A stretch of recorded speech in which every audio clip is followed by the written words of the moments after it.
Here on your right side, you can see the first variant. This is Robusta coffee Robusta, coffee Arabica. Because for India, coffee was gotten from from Middle East. So that's why we call it as Arabica. So actually coffee is a bush. It's not a tree, it's a bush, and these are the berries of coffee. So each berries will be having 2 beans inside. That's what coffee beans are. So it's half ripened. This is off season, sadly. You get coffee in the month of December.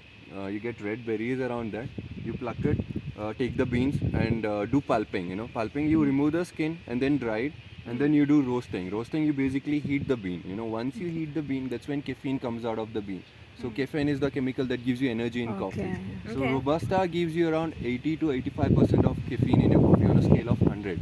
And it's more bitter. Let's say wherever you go in South India, as for a filter coffee in any shop, they will give you the strong coffee.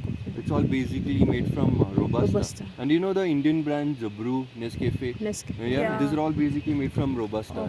So majority all this bigger leaf on your right side and left side, this is all Robusta. And one plant can stay around for 80 to 100 years. The lifespan of coffee, Robusta coffee is more. It can stay for 100 years, but it'll give you only once in a year yield. Usually you get it in December. So that's why people call it as cash crop. Coffee is cash crop. Compared to tea, people use the leaf.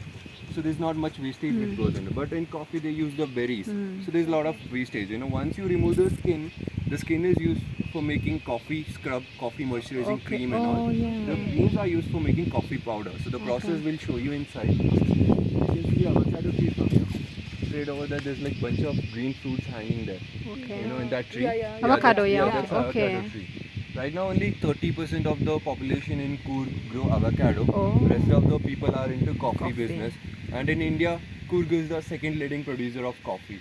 We export a lot of coffee also. Which is the first? First is Chikmagalur. Chikmagalur, Chikmagalur is the first leading. And along with spice, right? Along with coffee, we grow spice. So this is bay leaf. We locally call it as biryani leaf. Yeah, they cook biryani with it, right? This one. You sun dry it, you get fragrance out of that. You can use it for cooking. From the branch, you get cinnamon. Cinnamon stick. Yeah, cinnamon stick. This can grow up to 15 feet in height and also wider in size. And then we usually scalp it out. Nice. So this is... You been to any tea plantation in India? No. This is the first one. This is the first time. Okay. See, actually in tea there are not much, lot of trees in between. Here in coffee plantation we purposefully grow all these tall trees. So you know the reason behind all these tall trees here? No. Here in Coorg we get, let's say, more rainfall. So whenever we get more rainfall, soil washes it away easily. So if you grow all these tall trees, roots will hold the soil. So that's our main factor. Soil erosion. Exactly. And also for the shades of coffee.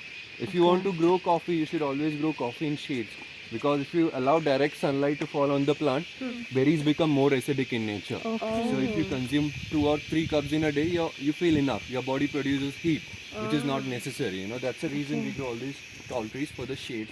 And this is pepper climber. Pepper is actually a vine. It's a climber. It looks similar to beetle leaf. Beetle leaf? Beetle leaf. Yeah. But these are all the flower of pepper. Eventually, after 2 months, you get small seeds around this. Green seeds. Once you dry it, you get black pepper out of that.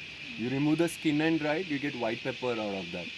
Since it is a climber, with each trees we plant a pepper vine. Okay, so it climbs up. Climber, it climbs up. Exactly. These are all pepper vines. And this is a sandal plant. Sandal? No. Sandalwood.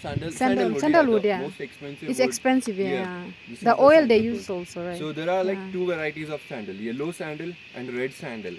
Red is like very rare and most expensive wood in the world, whereas yellow sandal is mostly grown in South India. Normally, once it grows bigger in size, you chop the tree off and the inner trunk has a fragrance in it. So normally people make perfumes out of that. They use it to make oil. And also essential cosmetics out of that. And also puja purpose. People pray a lot here in India. So for puja purpose they use a lot of sandal. Quite expensive. And you need to own license from the government. You have to take permission from the forest department. There's like a lot of procedure which goes into this. I can see that. And I'll show you Arabica coffee, the second variety of coffee we grow here.